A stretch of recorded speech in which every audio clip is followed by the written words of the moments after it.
Ya, jadi saya ucapkan selamat datang kepada Abang Dr. Heri ya, ataupun panggil dia Profesor pun boleh. Memang dia Profesor Dr. Heri ya Sudarman. Dia adalah seorang pensyarah kami yang mengambil master di MBTS. Dia mengajar secara online.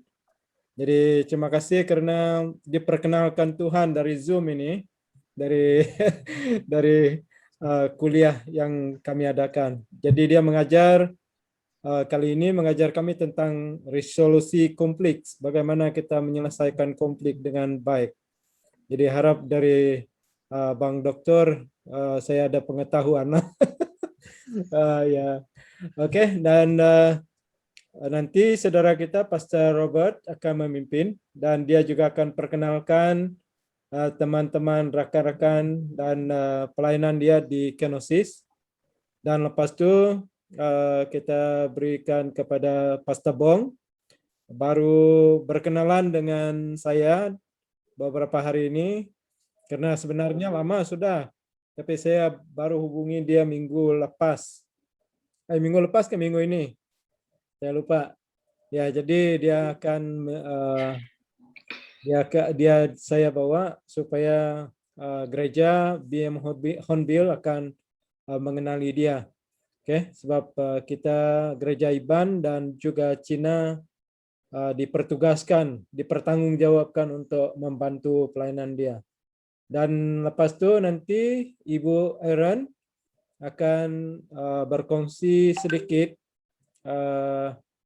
perkara doa ya bagi kita semua, khas untuk gereja dan juga untuk apa yang ada dalam hati dia lah ya. Jadi dan lepas itu baru saya bagikan peluang untuk semua kita lah kalau ada doa yang khas dan juga daripada Kenosis nanti kita sama kongsikan lah ya apa perkara doa yang didoakan. Begitu juga dengan Pastor Bong. Oke, jadi sebelum kita mulai kita berdoa dulu. Nanti saya akan aminkan doa kita. Dan lepas itu nanti baru kita minta Abang Heri untuk memperkenalkan diri dulu. Dan lepas itu bagi dengan Pastor Robert ya. Oke, mari kita berdoa bersama-sama.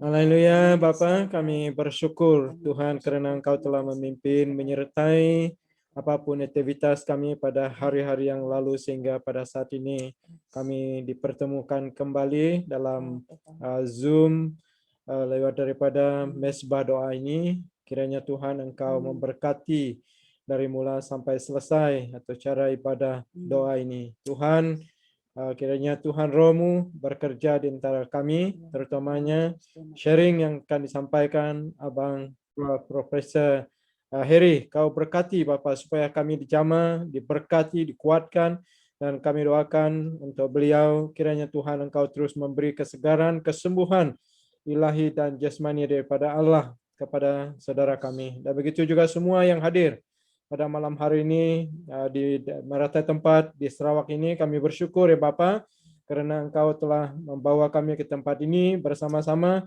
dan kami serahkan Tuhan kiranya Engkau memberkati kami dan kami doakan untuk yang lemah saudara-saudari kami, Engkau kuatkan mereka dan yang sakit Kau sembuhkan mereka di dalam nama Yesus. Dan kami serahkan saudara kami Pastor Robert yang memimpin dan juga perkongsian daripada firman-Mu dan juga sharing dari perkenalan daripada Pastor Bong dan juga perkara doa dari saudara-saudari kami. Puan Aaron, Tuhan Kau juga berkati ya Bapa. Terima kasih kiranya Tuhan ada roh-roh yang tidak berkenan ingin mengganggu dalam line kami dan ibadah ini. Kami patahkan semua dalam nama Yesus Kristus. Tuhan memberkati kami. Terima kasih Bapa. Di dalam nama Yesus Kristus kami telah berdoa. Amin. Oke. Saya serahkan kepada Abang Dr. Heri. Wow. Well, nama saya Hari Sudarma. Sebenarnya orang tua saya dua-dua datang dari China ke Indonesia. Saya memang lahir di Indonesia, Kemudian kami keluarga pindah ke Amerika Serikat, sehingga dan hidup di Amerika, dan saya sekolah di Amerika, ya ambil bachelor di Amerika juga, ya sampai selesai kuliah dan mengajar di Amerika. Nah, kami menikah, saya dengan istri menikah di Indonesia. Bertemu dia di Indonesia, menikah tahun 81, Januari 81. Sedikit lebih tua dari Ali ya. Dan setelah menikah, saya masih tetap bekerja, tidak melayani, hanya cari uang saja, giat cari uang. Kemudian, tapi Tuhan pimpin, akhirnya masuk ke seminari. Dan sampai sekarang tetap di seminari. Ya, kami punya 2 anak. Anak kami yang besar, Christian sekarang sudah memiliki MD, Master of Divinity, dan sekarang sedang mengambil MA Counseling, Master of Art di Counseling di Southwestern Baptist Theological Seminary di Texas. Dan istrinya Robin dengan 4 anak, jadi kami punya 4 cucu. Yang besar kelas 9, yang kedua kelas 6, yang ketiga kelas 2, yang terakhir kindergarten. Jadi mereka tinggal di Arkansas, di kota kecil namanya Truman. Kemudian anak kami yang kedua bernama Nathan Sudarma. Dia sudah doktor di bidang hukum, dan sekarang menjadi pengacara, lawyer di Houston, Texas. Istrinya Catherine, asli dari orang tua Catherine adalah Filipino, tapi Catherine lahir di Amerika juga, sehingga dia dari aslinya Filipina. Kalau menantu saya yang pertama itu kulit putih, orang Amerika kulit putih. Kalau Catherine orang Amerika keturunan Filipina. Ya, ketemu dengan anak saya orang Amerika keturunan Chinese. Jadi sekarang kami keluarganya campur-campur. Ya, tidak. Ya, dan saya mereka belum punya anak dua-duanya, tinggal di Texas. Kami ke Indonesia itu 2006 dan mulai melayani di Indonesia di bidang pendidikan saja. Memang keputusan ke Indonesia tidak untuk jadi pastor di gereja lagi. Ya, istri saya bilang sudah cukup jadi ibu gembala, pusing kepalanya. Ya, jadi tapi mau jadi ibu dosen boleh, ibu profesor boleh. Jadi kami pindah sebagai direktur graduate school selama 2 tahun. Kemudian saya menjadi presiden dari seminari sejak 2008 sampai tahun lalu Agustus 2020 saya sebagai presiden dari seminari. Kemudian saya mengundurkan diri Agustus, sekarang saya menjadi Chief Operational Officer dari yayasan atau Board of Trustee.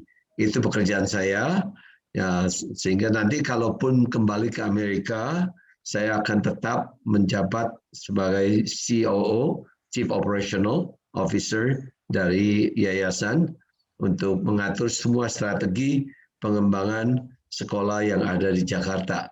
Itu kira-kira sedikit pengalamannya. Dan saya ambil BA di Biblical Literature, ambil dengan minor musik. Kemudian saya ambil MA di Pastoral Ministry, ambil MD di Biblical Literature. Kemudian saya ambil Doctoral Missiology di Intercultural Study, dan saya mengambil Doctoral of Ministry di Leadership. Kira-kira itu ya sedikit pendidikan saya ya selama ini. Ya, saya pernah bersekolah dari mulai BA sampai doktoral, ada 9 sekolah. Banyak. Ya, 9, 7 atau 9, saya sudah tidak bisa hitung. Ya, saya kebetulan suka sekali karena nggak pinter-pinter, tidak juga pintar, sehingga saya waktu kuliah ambil 2 master, MA dan MDiv di 2 sekolah yang berbeda. Kemudian ambil doktor juga di 2 sekolah yang berbeda. Supaya agak pinter sedikit baru bisa boleh ajar Ali ya. baru boleh ajar Pastor Ali. Kalau tidak nanti saya bilang dosen ini bodoh, tidak tahu. Iya, terima kasih. Ya. Oke, terima kasih Bang Dokter. Ya, dia suka dipanggil ya teman, abang, bapak. Ya, jadi Stella adalah seorang anak rohani dia. Oke, dan terima kasih untuk semua yang hadir ya pada malam hari ini, baik dari Indonesia, Bandung, dan dari Betung. Tidak tahu dari mana kita semua. Jadi saya ucapkan selamat datang kepada semua. Oke, bersama dengan kami pada malam hari ini dalam ibadah doa ini. Tapi ini saya buka untuk semua kita supaya kita diberkati Tuhan. Oke, dengan firman Tuhan dan juga fellowship kita bersama pada malam hari ini. Oke, Brother Jimmy pun ada penginjil kita. Oke. Terima kasih Tuhan atas kebaikan-Mu, dan terima kasih Tuhan atas anugerah-Mu buat kami. Dan Bapa, terimalah puji sembah kami, dan sebentar kami akan mendengar firman-Mu. Tuhan, Engkau urapi hamba-Mu, dan pakailah hamba-Mu Tuhan menjadi saluran berkat buat kami pada malam hari ini. Di dalam dan di atas nama Tuhan Yesus Kristus kami sudah berdoa. Amin. Amin.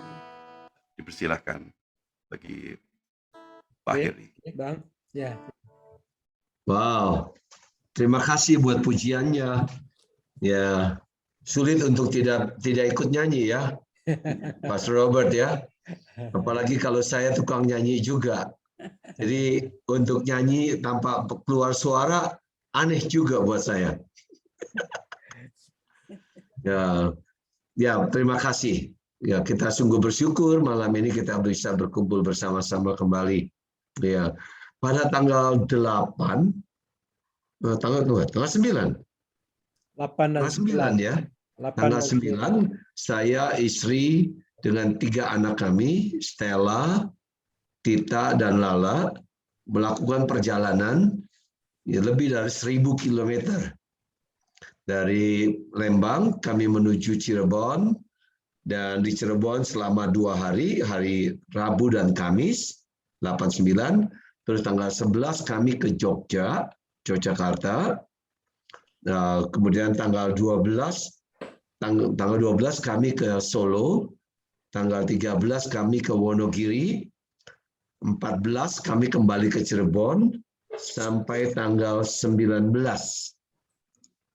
Jadi ada cukup lama di Cirebon. Totalnya lebih dari 1000 km. Kami melakukan perjalanan selain untuk jalan-jalan, vacation.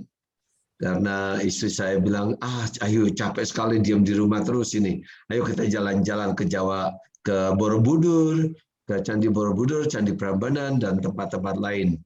Dan itulah kami lakukan perjalanan. Menyenangkan nggak? Mesti tanya Stella ya, menyenangkan nggak?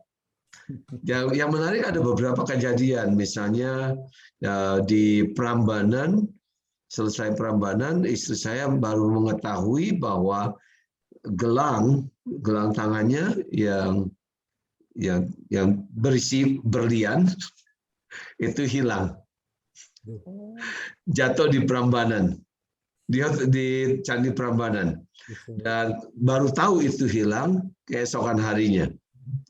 Enggak, siangnya ya, loh kok nggak ada, bongkar koper tidak ketemu. Akhirnya dari foto-foto yang ada kami tahu kalau berlian itu sudah hilang di Prambanan.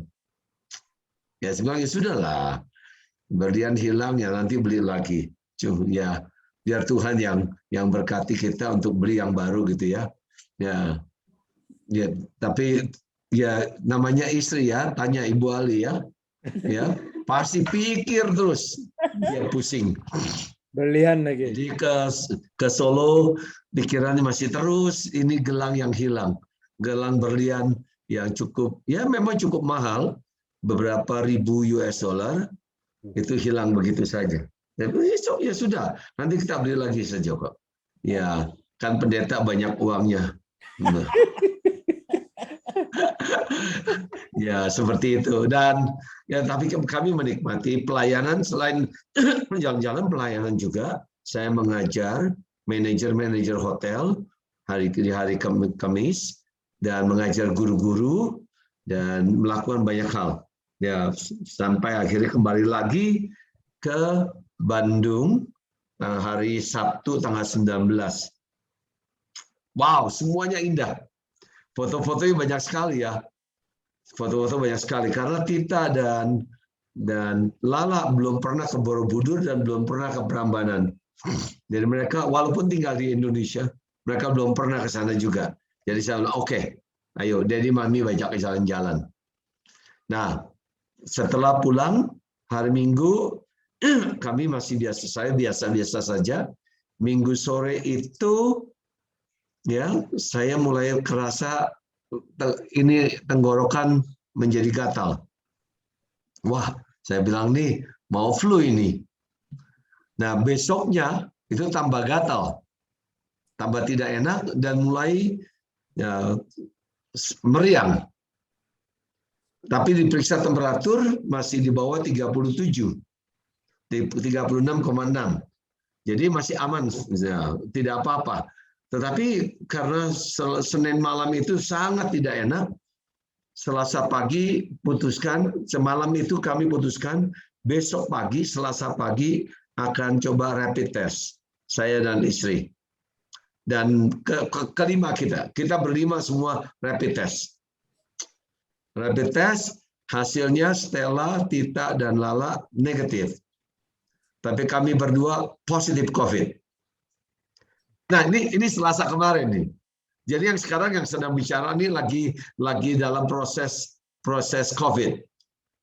Tapi karena kita lewat Zoom, jadi saya tidak menularkan ke kalian semua. Aman ya? Ya kemarin ya waktu hari Senin bicara dengan Ali sudah tahu kalau saya sakit ya, sudah tidak enak. Kemudian hari Selasa baru beritahu Pastor Ali kalau saya kena COVID dan istri, dan Pastor Ali bilang kalau gitu cancel saja hari ini. Saya bilang kenapa harus cancel? Ya biar bisa istirahat. Mau istirahat apa lagi? Saya sudah tidak buat apa-apa, cuma makan obat tidur, nonton TV, makan obat tidur nonton TV. Jadi saya bilang ayo tetap jalan. COVID biarkanlah COVID berlalu, ya. Amin. Biarkan saja. Nah, saya cuma mau bawakan gini. Semuanya baik-baik saja. Selama 10 hari, 11 hari, semuanya luar biasa. Ya, semuanya luar biasa. Selain kehilangan gelang, saya pikir kami menikmati liburan yang luar biasa. Tapi hari Senin sudah sangat sakit. Hari Selasa ternyata positif COVID. Hari Kamis khotbah untuk kalian. Bawa firman untuk kalian. Nah, gini, hidup kita ini unik sekali. Kita bisa senang sekarang, besok kita bisa jadi susah. Tidak ada satupun yang kita tahu apa yang akan terjadi besok. Tidak ada satupun. Kita bisa sangat luar biasa hari ini, tetapi besok sangat terpuruk. Nah, persoalannya ada di mana? Sikap kita, attitude kita ketika menghadapi keadaan yang di lembah, seperti yang dikatakan Mazmur 23, di lembah maut, sikap kita sangat menentukan apa hasil dari kondisi itu. Malam ini saya mau kita melihat bersama-sama, belajar bersama-sama dari kejadian yang ada di kitab Keluaran pasal 14. Keluaran pasal 14. Tapi saya memberikan latar belakang. Keluaran pasal 14 ini adalah perjalanan bangsa Israel keluar dari Mesir. Ya, kalau lihat 2 pasal sebelumnya, mereka bahkan disuruh Tuhan minta apa saja, emas, perak, berlian, semua minta dari orang-orang Mesir. Dan mereka yang tadinya adalah budak-budak yang tidak punya harta sama sekali, dalam waktu 1 hari mereka menjadi sangat kaya raya. Kita harus ngerti ini, bahwa dalam 1 hari mereka sangat kaya raya. Yang pertama. Yang kedua, dalam 1 hari itu mereka dari budak yang dijajah selama 400 tahun, tiba-tiba mereka menjadi orang merdeka. 2 hal ya, kaya raya, merdeka. Bebas. Tidak lagi jadi budak. Dan mereka mulai melakukan perjalanan. Menurut saya, mereka ada di puncak kehidupan yang luar biasa sekali. Dari tidak punya apa-apa sampai punya segala macam, punya ternak, punya emas, perak, apa saja punya. Masuklah di pasal 14 ini. Setelah perjalanan 1 hari. Saya minta Stella tolong bacakan ayat 1 sampai ayat yang ke-8. Keluaran pasal 14 ayat 1 sampai 8. Berfirmanlah Tuhan kepada Musa demikian. Katakanlah kepada orang Israel supaya mereka balik kembali dan berkemah di depan Pi Hahirot antara Migdol dan laut, tepat di depan Baal Zefon. Berkemahlah kamu di tepi laut. Maka Firaun berkata tentang orang Israel, mereka telah sesat di negeri ini, padang gurun telah mengurung mereka. Aku akan mengeraskan hati Firaun sehingga ia mengejar mereka. Dan terhadap Firaun dan seluruh pasukannya, aku akan menyatakan kemuliaanku. Sehingga orang Mesir mengetahui bahwa akulah Tuhan. Lalu mereka berbuat demikian. Oke, sampai situ saja sementara ini ya. Nah, di dalam perjalanan 1 hari itu, ketika malam tiba, Tuhan memerintahkan supaya seluruh bangsa Israel berkemah di tepi laut. Nah, ini yang harus ada dalam gambaran kita. Ketika mereka berkemah di tepi pantai, kiri kanan mereka dan belakang mereka itu adalah padang gurun. Sudah paham ya? Jadi kiri kanan belakang itu padang gurun, depan ini laut, dan mereka berkemah di pantai. Nah, menurut kita malam itu kira-kira mereka langsung tidur nggak? Saya nggak percaya mereka bisa tidur. Sekalipun capai. Kenapa? Karena sukacita yang luar biasa yang mereka terima. Sukacita yang luar biasa. Kalau anak-anak, saya yakin mereka tidur. Saya malah pikir bisa-bisa mereka pada pesta ya malam itu ya. Tetapi nggak diceritakan di sini. Ini cuma ya imajinasi. Saya tidak mengatakan ini benar karena saya tidak tahu juga. Cuma saya kalau membayangkan kalau dapat tiba-tiba ada orang kasih 1 juta ringgit, saya mau tahu kalian bisa tidur nggak? Pastor Ali bisa tidur nggak? Tiba-tiba dapat 1 juta ringgit. Gembira. Gembira nggak bisa tidur. Ya, gembira. Ya, nah ini yang saya coba membayangkan. Ini bahkan lebih dari itu. Dan ketika mereka berkemah itulah Tuhan punya tujuan yang unik. Yaitu supaya dia bisa melakukan sesuatu yang luar biasa, sebenarnya bukan kepada bangsa Firaun, bangsa Mesir saja, tetapi untuk Israel nanti. Kita akan pelajari bersama-sama. Ya. Oke, kemudian masuk yang kelima, mulai 5 sampai 5, 6, 7. Kurang besar. Ketika diberitahukan kepada Raja Mesir bahwa bangsa itu telah lari, maka berubahlah hati Firaun dan pegawai-pegawainya terhadap bangsa itu. Dan berkatalah mereka, apakah yang telah kita perbuat ini? Bahwa kita membiarkan orang Israel pergi dari perbudakan kita. Kemudian ia memasang keretanya dan membawa rakyatnya serta.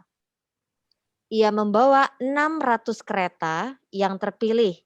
Ya, segala kereta Mesir, masing-masing lengkap dengan perwiranya. Nah, saya langsung membayangkan begini. Masih ingat ketika kita belum menjadi orang percaya?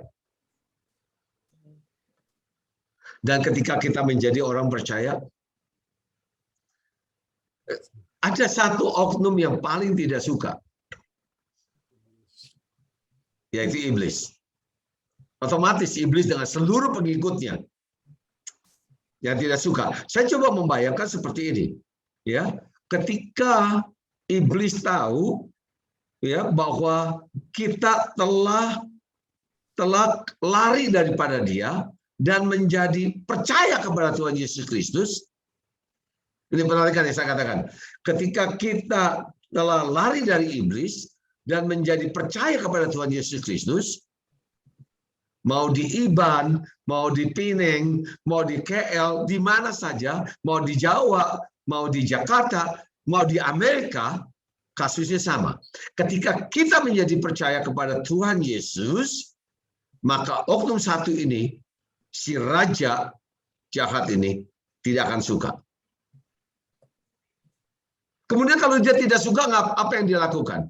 Ini, loh, dia bilang apa? Maka berubahlah hati Firaun dan pegawai-pegawainya. Ya. Yaitu iblis dan seluruh pengikutnya. Terus apa yang dikatakan? Apakah yang telah kita perbuat ini? Bahwa kita, iblis dan pengikut-pengikut itu membiarkan kalian dan saya meninggalkan mereka. Tidak lagi jadi budak. Tidak lagi jadi budak iblis. Tidak lagi jadi budak dosa. Seperti yang Paulus katakan dalam Roma pasal yang ke-6.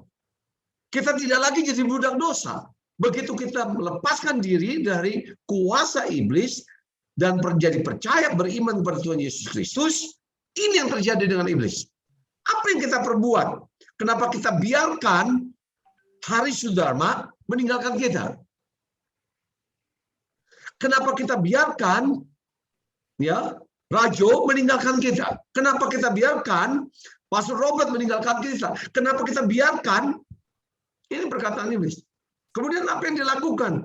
Dia nggak ketika ya sudahlah, sudah terlanjur, cuma satu ini saja. Tidak. Ini yang dilakukan. Kemudian ia memasang keretanya dan membawa rakyatnya serta. Ia membawa 600 kereta terpilih. Dia segala kereta Mesir masing-masing lengkap dengan perwiranya. Maka Firaun memakai seluruh pasukannya untuk mendapatkan budak yang lepas itu. Saya katakan, iblis lakukan hal yang sama. Selama kita sudah begitu kita meninggalkan, iblis akan mempersiapkan pasukan terbaiknya berusaha untuk menghancurkan kita. Jadi jangan kaget, jangan terkejut. Kenapa hidup jadi orang Kristen kayak begini begitu? Jangan terkejut. Karena itulah esensi dari ketika kita menjadi percaya kepada Tuhan Yesus. Iblis tidak akan senang. Pengikut-pengikutnya tidak akan senang. Dia akan mempersiapkan pertempuran habis-habisan untuk menghancurkan kita. Jadi kalaupun kita dalam menghadapi masalah, ya karena itu pekerjaan iblis. Itu pekerjaan iblis untuk coba menghancurkan kita. Ayat ke-8 bilang, demikianlah Tuhan mengeraskan hati Firaun, raja Mesir itu, sehingga ia mengejar orang Israel. Ya. Tetapi orang Israel berjalan terus dipimpin oleh tangan yang dinaikkan. Ini sebelum pagi hari ini. Pagi hari. Paginya, apa yang terjadi? Ayat 9. Adapun orang Mesir, segala kuda dan kereta Firaun, orang-orang berkuda dan pasukannya, mereka mengejar mereka dan mencapai mereka pada waktu mereka berkemah di tepi laut, dekat Pi-hahirot, di depan Baal Zefon. Nah, ini perjalanan dari kota Mesir, ya, dari kota Mesir, ibu kota Mesir, sampai ke pantai itu bukan perjalanan yang dekat. Dan kereta kuda, ada 600 kereta kuda pilihan, dan seluruh kereta kuda yang dikendarai oleh Firaun dan pasukannya. Kira-kira apa yang terjadi dengan di pantai? Karena ayat 9 berkata, ayat 10 bilang apa? Ketika Firaun telah dekat, loh, kok seperti pluk tiba-tiba dekat? Saya bilang nggak begitu. Tetapi dari kemungkinan besar anak-anak mulai melihat apa? Debu dari padang gurun yang naik karena kereta-kereta kuda. Kemudian apa yang terjadi? Gemuruh roda kereta mulai terdengar. Dan gemuruh kereta kuda ini semakin mendekati Pi-hahirot, Baal Zefon, semakin keras sekali suaranya. Saya bilang, sama persoalan yang masuk dalam hidup kita, seringkali datang sayup-sayup. Nggak ketahuan ya. Saya nggak merasa apa-apa tuh pulang dari Cirebon, habis jalan-jalan, menikmati kebersamaan dengan istri saya, dengan 3 anak perempuan kami. Ya, kami semua menikmati dengan baik. Ya. Dan mulai rasa nggak enak. Ya, hari Senin tambah nggak enak. Hari Selasa lebih nggak enak lagi. Hari Selasa malam sangat tidak enak. Karena bukan saja sudah tahu kena COVID, tahu kondisinya seperti apa, dan tiba-tiba semuanya menjadi begitu kalutnya. Nah, ini hidup kita sebagai anak-anak Tuhan. Ini hidup kita. Ya. Nah, ini ketika persoalan datang, mulai ayat 10, kita akan belajar sama-sama. Ada dua sikap yang ditunjukkan dalam pasal ini. Yang satu, sikap kemanusiaan kita. Yang kedua, sikap sebagai anak-anak Tuhan. Jangan bilang, oh kami sudah anak Tuhan, sikap kemanusiaan sudah bakal tidak ada lagi dengan kami. Saya bilang, saya baru ya di pelayanan ya belum lama ya, baru 30 berapa tahun. Ya. Tahu sekali. Nah, ini yang dikatakan. Ketika Firaun telah dekat, orang Israel menoleh, menyadari, maka tampaklah orang Mesir bergerak menyusul mereka. Persoalan itu disadari. Sudah datang dalam hidup kita. Apa yang terjadi? Ini sikap manusia. Lalu sangat ketakutanlah orang Israel. Nah, ini sikap pertama. Ketika persoalan besar datang mengambil hidup kita, respon yang sangat manusiawi, rasa takut. Menarik sekali, saya sebagai bukan saja tidak jadi presiden dari seminari, bahkan saya di atasnya presiden seminari, dan saya banyak mendapat nasihat bahkan dari mahasiswa. Semangat dia, mereka panggil saya Daddy, ya. Ada panggil saya Papi, ada panggil saya Bapak, terserah saja mau panggil apa. Saya diberi semangat terus, ayo semangat supaya cepat sembuh. Saya bilang, loh, memangnya saya nggak semangat ya? Saya tahu nggak, jadi masih tetap semangatnya tetap apa turun? Tetap. Tetapi karena apa? Kenapa mereka bilang begitu? Karena ini konsep manusia ini. Ketika persoalan datang, respon kita pada umumnya sangat ketakutan. Pada umumnya, sangat ketakutan. Kalau kita takut, apa akibatnya? Kita akan panik. Ya, kita akan panik loh. Saya bilang kalau kita panik itu seperti anjing yang sedang mengejar ekornya. Pernah lihat anjing ngejar ekornya? Pernah lihat? Iya. Nggak bakal dapat ekornya, tapi dikejar terus. Sampai capek sendiri. Ini yang terjadi. Tapi ini umum. Jadi bukan sesuatu yang istimewa. Tidak. Pada umumnya manusia akan melakukan ini. Sebagai manusia. Terus apa yang terjadi? Selain takut. Dan mereka berseru-seru kepada Tuhan. Maksudnya berseru-seru di sini gimana? Kalau kita lihat sifat Israel, apalagi dari sebelumnya,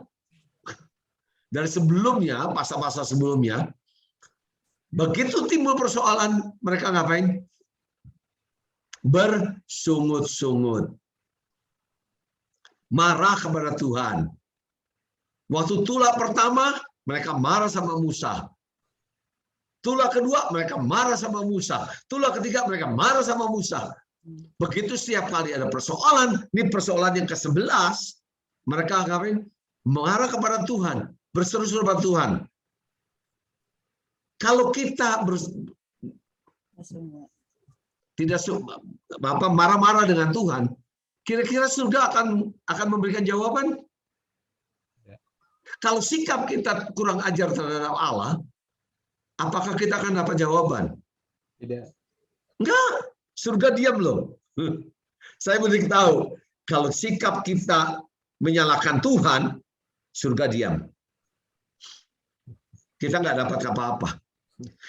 Nah, ketakutan yang menyebabkan panik, kalau udah panik, salahkan Tuhan. Kalau salahkan Tuhan, dapat jawaban? Enggak. Nah, kalau udah nggak dapat jawaban, yang ketiga nih. Dan mereka berkata pada Musa, apakah karena tidak ada kuburan di Mesir, maka engkau membawa kami untuk mati di padang gurun? Apakah engkau perbuat ini terhadap kami dengan membawa kami keluar dari Mesir? Wow, kalau udah menyalahkan Tuhan nggak dapat jawaban, salahnya siapa? Pastor. Nah, ini gara-gara Pastor Ali ini. Ya, ini gara-gara pastor ini. Kalau enggak, saya nggak akan begini nih. Kalau saya nggak kenal Tuhan, nggak akan begini. Jadi jangan kaget. Ya, nah Musa kembali lagi disalahkan. Bukankah ini telah kami katakan kepadamu di Mesir? Janganlah mengganggu kami dan biarlah kami bekerja pada orang Mesir. Sebab lebih baik bagi kami untuk bekerja pada orang Mesir daripada mati di padang gurun. Padang gurun ini. Nah, terus kalau tiba-tiba bilang, kami lebih baik diam aja di Israel kok. Terus tunggu dulu, ya. Waktu mereka terima emas perak itu mereka bilang nggak, kalau ini punyanya Musa. Ketika mereka dapat berkat, segala macam berkat dari Allah yang disediakan untuk mereka tinggal minta dari bangsa Mesir. Mereka bilang nggak, oh ini bukan punya saya cuma pegangin aja, punyanya Musa kok. Punyanya Tuhan. Enggak. Tapi begitu persoalan yang berapa? Lebih baik kami diam di Mesir, mati di Mesir daripada kayak gini. Nah ini saya bilang celakanya ketika kita tidak punya kontrol, ya, ketika kita membawa posisi kemanusiaan kita takut salahkan Tuhan, salahkan orang lain. Ya, suami istri juga. Terus kita siapa yang salah nih? Ya, misalnya begitu dapat COVID, siapa yang salah nih? Waduh, siapa yang salah? Ya, kami berdua kena COVID. Siapa yang kena lebih awal? Siapa yang tahu? Tahu, ya sudah. Kita duga-duga oke, silakan saja. Tetapi hati-hati dengan menyalahkan orang. hati-hati sekali dengan menyalahkan orang. Yang salah adalah iblis. Iblis yang sengaja membawa persoalan itu dalam hidup kita. Ya, bukan Tuhan. Kecuali memang kebodohan kita, misalnya nih, kalian dengan begitu beraninya datang ke rumah sakit yang menangani COVID, nggak usah pakai masker. Nah, itu namanya cari mati. Jangan salahkan orang.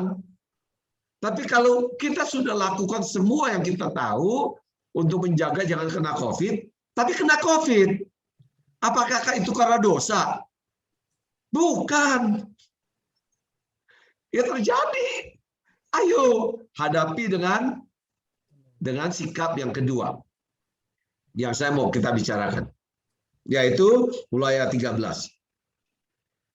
Tetapi berkatalah Musa kepada bangsa itu. Nah ini nasihat untuk kita. Janganlah takut. Takut, dijawab, janganlah takut. Tunggu dulu. Memang mudah mengatakan jangan takut. Ya. Nah, Musa juga menghadapi tantangan yang sama loh.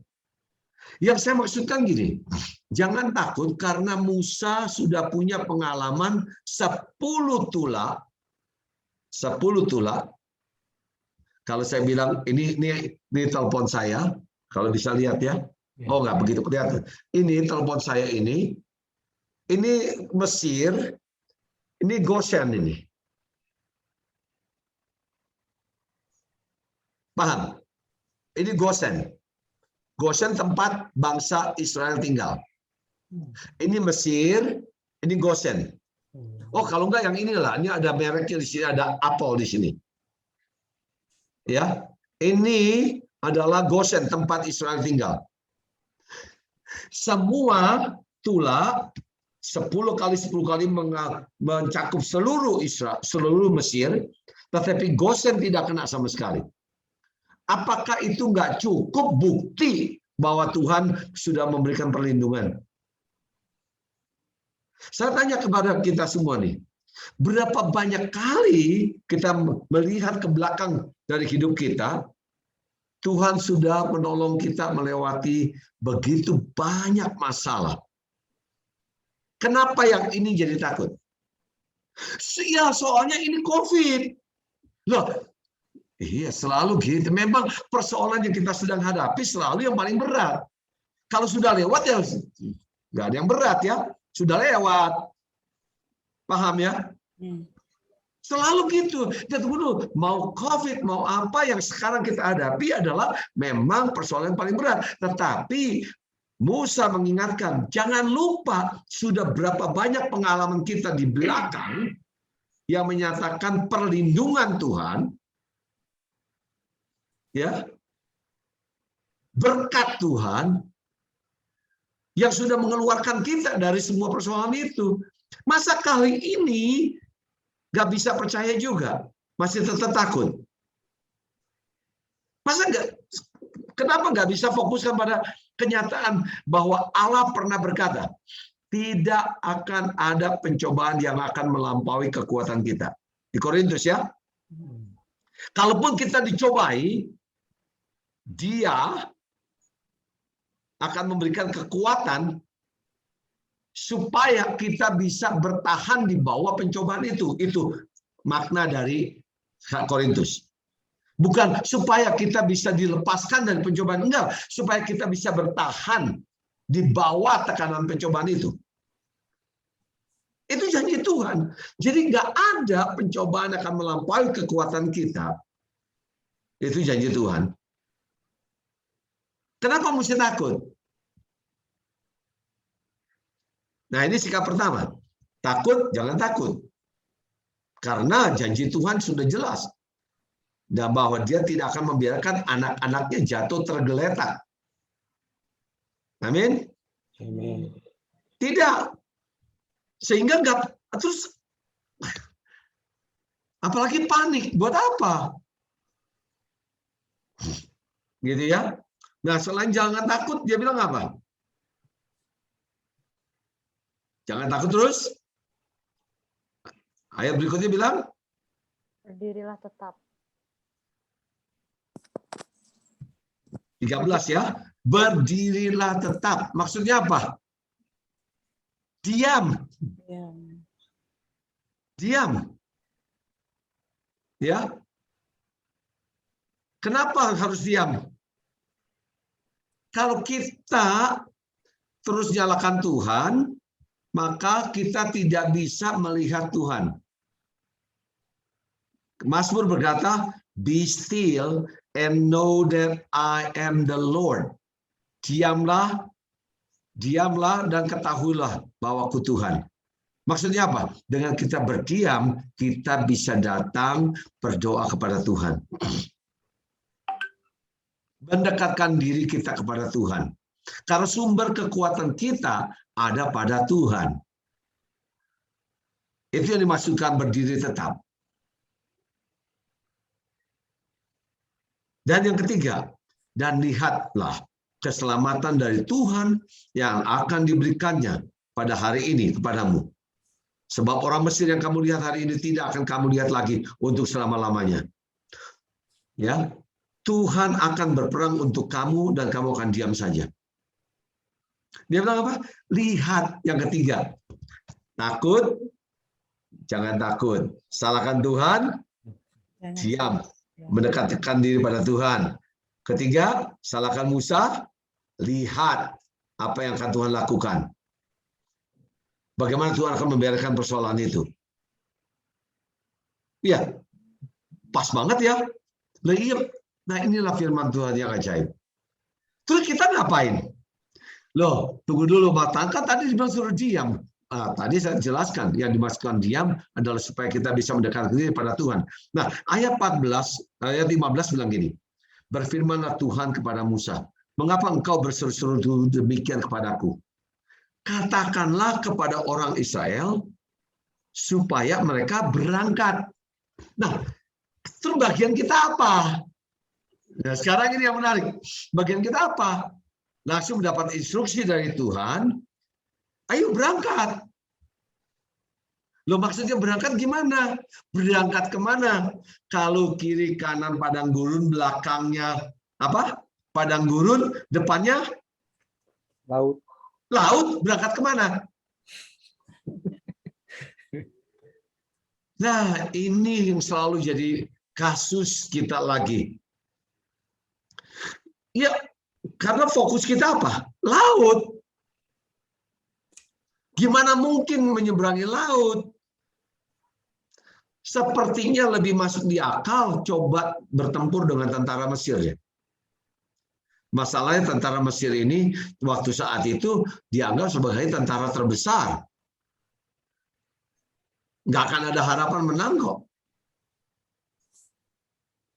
Tetapi ya ini yang selalu yang kita fokus kepada yang di depan kita ini tambah nggak kelihatan. Yang kelihatan laut, masa saya suruh nyemplung ke laut? Masa saya harus mati di laut? Dan yang mereka tidak pernah mengerti mengapa mereka keluar dari Mesir. Mereka keluar dari Mesir untuk menuju tanah perjanjian. Ketika kita menjadi percaya, apa sih tujuan kita? Menuju tanah perjanjian. Menuju Yerusalem baru. Amen. Nah, ini kan sudah pasti. Tetapi kenapa yang dilihat persoalan di depan ini? Laut yang tidak terseberangi. Kenapa nggak fokus kepada itu loh, di sana itu yang namanya yang jauh sekali itu masih yang menjadi tujuan kita. Sehingga betul-betul dibutuhkan langkah iman untuk ayo maju, bergerak maju. Menuju apa yang Tuhan sudah tetapkan untuk kita lakukan. Ya Pak Subong, kalau memang mesti ke Thailand, ayo berangkatlah. Saya bisa ngomong begitu karena saya sudah lewati 20 tahun lebih yang lalu. Ya. Tapi saya katakan karena keraguan itu selalu menjadi masalah buat kita. Buat saya juga. Walaupun saya katakan saya sebagai profesor di Amerika, Tetap saja. Ketika terus kita, nggak mungkin lah, lautnya terlalu dalam. Saya tidak mau. Sudah dalam kotor lagi. Ya. Nah ini saya mau pesankan. Jadi fokuslah kepada tujuan Tuhan buat hidup kita. Sudah tahu belum tujuan Tuhan untuk hidup kita? Kalau belum, ayo berdoa dong. Tanya Tuhan. Tuhan mau saya jadi apa nih? Supaya saya menjadi apa? Bagaimana saya bisa jadi alat Tuhan yang memuliakan Tuhan? Bagaimana saya bisa jadi alat Tuhan yang memuliakan Tuhan? Nah, ada trik yang bagus sekali. Saya ajak untuk lihat ayat 19. Nanti saya boleh baca sendiri ya. Kemudian bergeraklah malaikat Allah yang tadinya berjalan di depan tentara Israel, lalu berjalan di belakang mereka. Dan tiang awan itu bergerak dari depan mereka, lalu berdiri di belakang mereka. Demikianlah tiang itu berdiri di antara tentara orang Mesir dan tentara orang Israel. Dan oleh karena awan itu menimbulkan kegelapan, maka malam itu lewat sehingga yang satu tidak dapat mendekati yang lain semalam-malaman itu. Nah, yang asik, saya suka sekali bagian ini. Ya, siapa yang memimpin perjalanan menyeberangi laut? Malaikat. Siapa yang memimpin perjalanan hidup kita? Malaikat? Roh Kudus. Roh Kudus. Betul sekali. Roh Kudus. Bukan lagi malaikat loh ya. Kita bilang, ini Roh Kudus. Roh Allah sendiri. Kemudian, siapa yang menjaga mereka di belakang dari serangan musuh?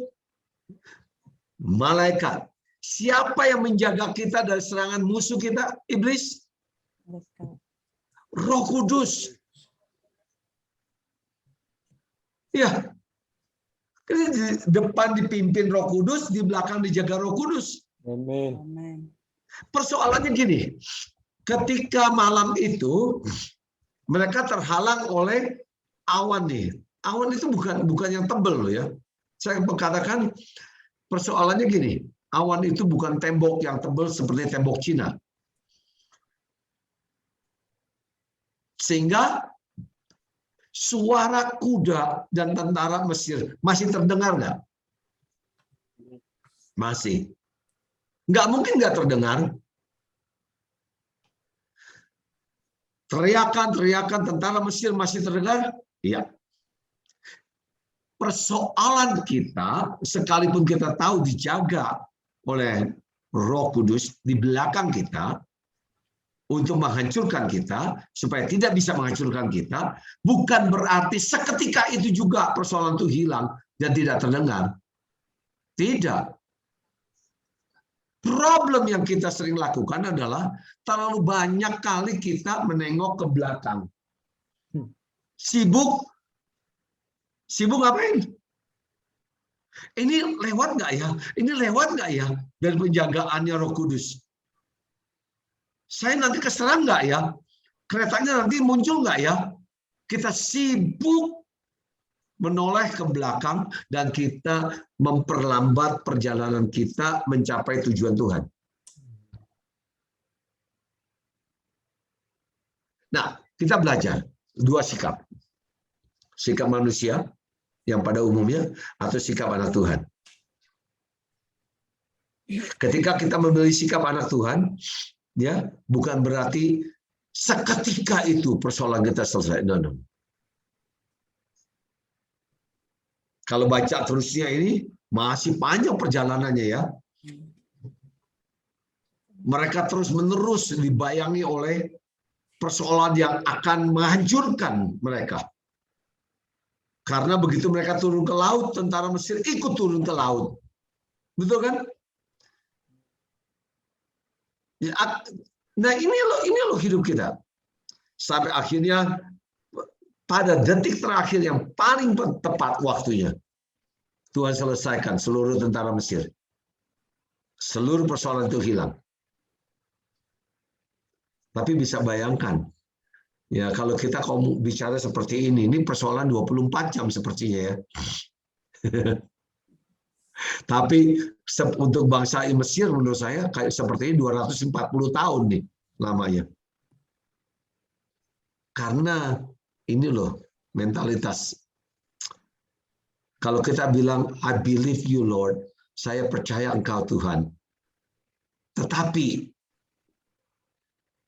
dengan kata tetapi itu bukan lagi percaya.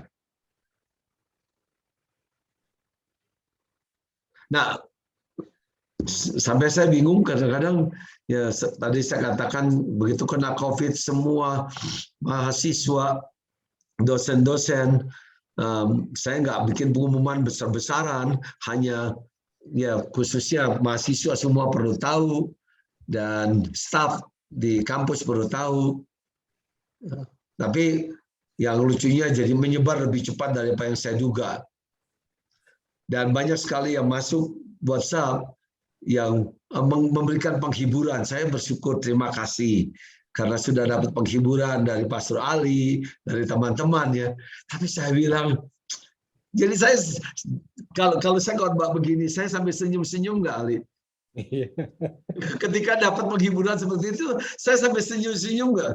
Ya jelas saya akan senyum-senyum saja. Wah, terima kasih, mereka baik, mereka perhatikan saya itu, tapi saya tidak di posisi yang pertama. Amen. Saya di posisi yang kedua. Itu yang perlu kalian mengerti.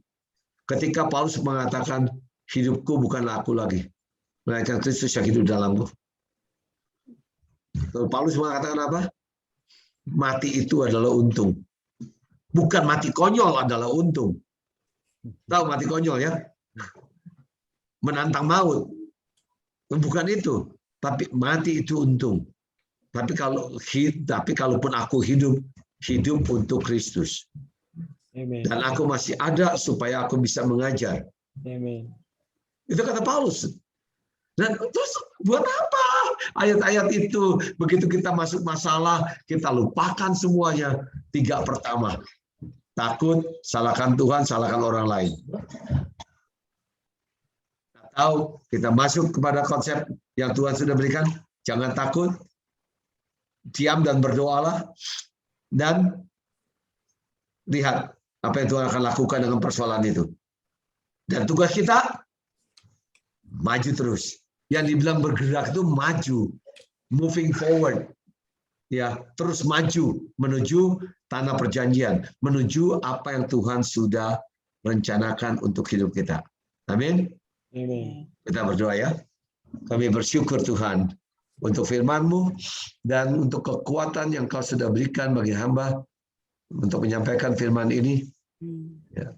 Biarlah apa yang disampaikan, kebenaran Tuhan ini menolong kami semua untuk mengerti bagaimana menyikapi segala persoalan yang datang menyerang hidup kami. Tuhan tolong kami supaya iman kami terus ditambahkan dari segala persoalan yang terjadi dalam hidup kami. Dan kami akhirnya bisa menjadi sempurna seperti Kristus. Terima kasih Bapa untuk malam ini. Di dalam nama-Mu Yesus kami berdoa. Amin. Amen. Yang lucunya kan COVID biasanya dibilang yang paling sulit adalah berbicara ya. Karena nafasnya susah. Saya dari tadi nafasnya nggak apa-apa ya. Amen. Aman-aman aja ya. Amen. Puji Tuhan. Puji Tuhan. Puji Tuhan. Oke, makasih.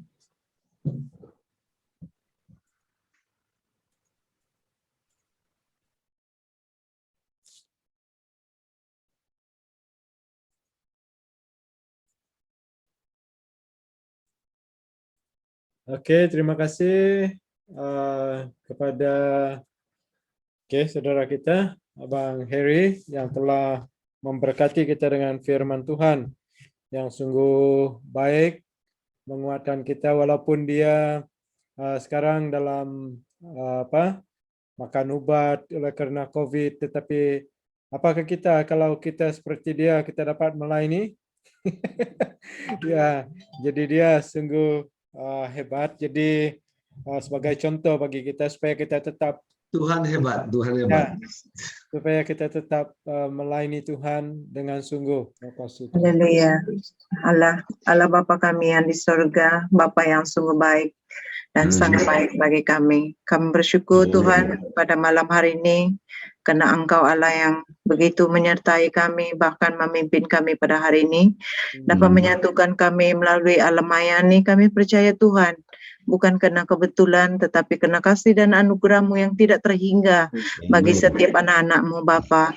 Tuhan, kami sungguh berterima kasih kepada-Mu Bapa, karena semua yang Kau lakukan di dalam pandemi ini mengajar kami Tuhan melihat jauh ke hadapan, mengajar kami Tuhan untuk terus saling mendukung Tuhan, saling doakan satu sama lain, walaupun kami tidak bersua muka, tetapi kami percaya dengan alam maya kami juga dapat bersama dengan Tuhan, dan kami percaya Tuhan itu baik bagi semua kami.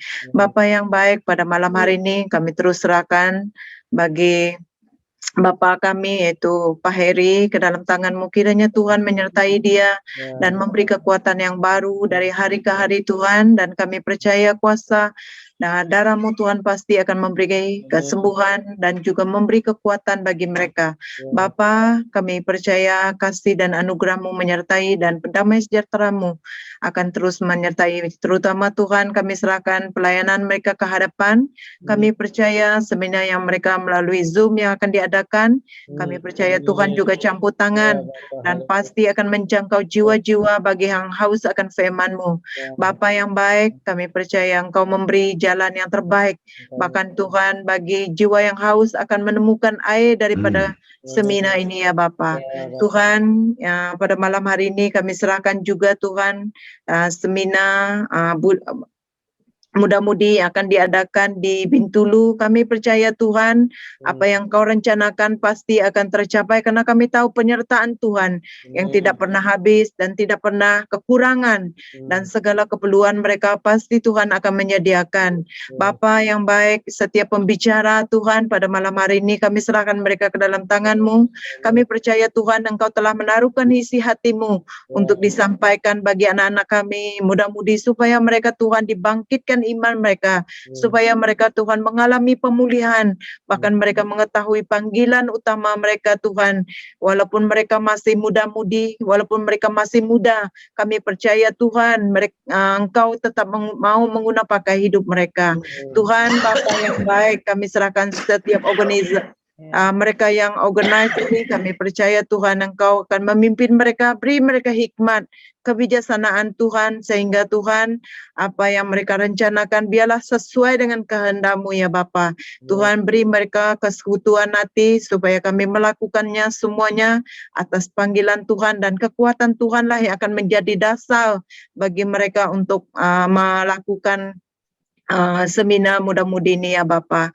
Tuhan yang baik, begitu juga kami serahkan Bapa kami, Pastor Pawi, kiranya Tuhan menyertai dia, dan kami percaya Tuhan, Engkau sentiasa memberi yang terbaik di dalam pelayanan dia, dan Tuhan kami percaya masa hadapan dia, pelayanan dia, kami percaya Tuhan Engkau pasti akan telah melukiskannya bagi dia, dan Tuhan kami percaya rencana pelayanan dia pasti yang terindah, yang terbaik daripada Tuhan. Dan setiap keluarga dan setiap keperluan mereka Tuhan, kami serahkan semuanya ke dalam tangan-Mu Bapa, sehingga tidak ada satupun yang kurang dan tidak ada satupun yang tidak mampu dilakukan bersama Tuhan. Bapa yang baik, pada hari ini kami serahkan rumah dia yang berada di percaya Tuhan juga membungkusi, melindungi, sehingga Tuhan di dalam mereka mempersiapkan, kami percaya Engkau memberi keperluan sesuai dengan rencana-Mu ya Bapa. Tuhan terima kasih, mungkin ada saudara-saudari kami yang di dalam bersama kami pada malam hari ini tidak dapat menyampaikan setiap perkara doa mereka. Bapa, Engkau Allah yang menyelidiki, Engkau Allah yang mengetahui segala pergumulan dan masalah dan segala keperluan mereka. Bapa surga, Engkau yang akan menjawab bagi mereka. Engkau kan pasti memberi jalan bagi mereka, Engkau pasti memberi jawaban sesuai dengan waktu dan rencana-Mu Bapa. Tuhan terima kasih pada malam hari ini, berkati semua kami, berkati setiap pelayanan yang ada, berkati Bapak-Bapak rohani kami yang ada bersama kami pada malam hari ini, supaya mereka Tuhan hidup terus bersama Engkau, terus kuat di dalam Engkau, terus memiliki hikmat di dalam Engkau juga Bapa. Tuhan Bapa yang baik, baik, begitu juga kami sebagai anak-anak mereka, beri kami hati yang baru, beri kami kekuatan yang baru untuk hidup, Amin. saling mengasihi mereka Tuhan, menghormati mereka sebagai Bapa rohani kami Tuhan, supaya kami dapat hidup seperti anak-anak yang Kau inginkan di dalam kehidupan kami. Bapa yang baik, terima kasih pada malam hari ini, berkati semua kami, baik dalam istirahat kami, sehingga Tuhan kami dapat merasakan kasih dan anugerah Tuhan, dan damai sejahtera Tuhan yang melampaui segala akal akan meliputi kehidupan kami di sepanjang istirahat kami, Tuhan, sehingga esoknya Tuhan kami bangun dengan tubuh yang cergas, tubuh yang sungguh diberkati Tuhan. Terima kasih Bapa. Nah, inilah doa kami serahkan semuanya hanya di dalam nama Yesus. Kami telah berdoa dan mengucap syukur. Amin. Amin.